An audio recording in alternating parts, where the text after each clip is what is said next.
Maithili express की शानदार प्रस्तुति।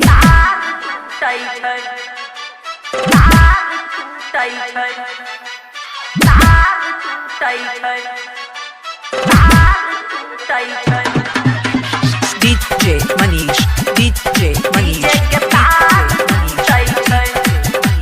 Raxol, Raxol, Raxol, DJ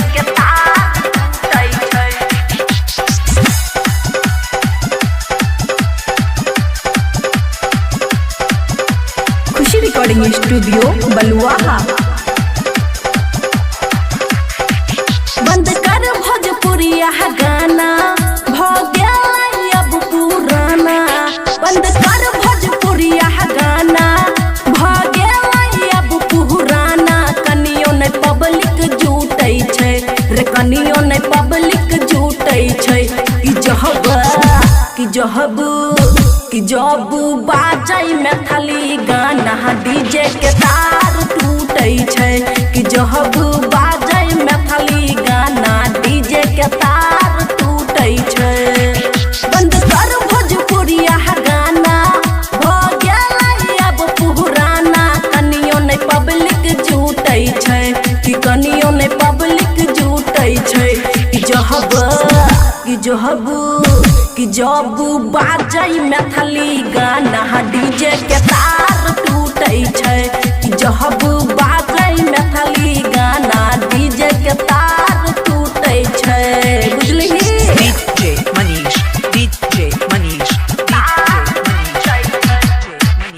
Kasva Tola, Kasva Tola, Kasva Tola, DJ के तार टूटै छै।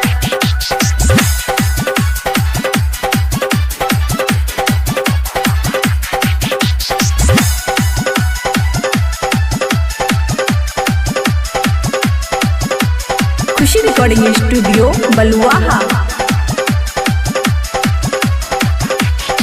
दरभंगा मधुबनी सहरसा सगरो छै हल्ला, सगरो छै हल्ला। छौरा छौरी सब नाचै भके मतवाला। चाहे सुपौल हो कि खगड़िया, सगरो एकरे छै एरिया। कि छौरा मजा लूटै छै, कि छौरा मजा लूटै छै। कि जब बाजै मैथिली गाना, डीजे के तार टूटै छै। कि जब बाजै मैथिली गाना, डीजे के तार टूटै छै।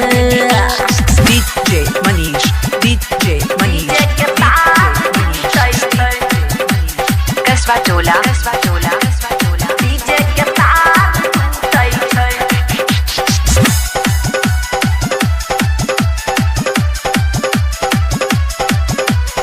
खुशी रिकॉर्डिंग स्टूडियो बलुआहा। बबुआ राहुल कंदाहा के भ जाइ छै दीवाना, भ जाइ छै दीवाना। डीजे पर जब जब बाजै खुशी यादव के गाना,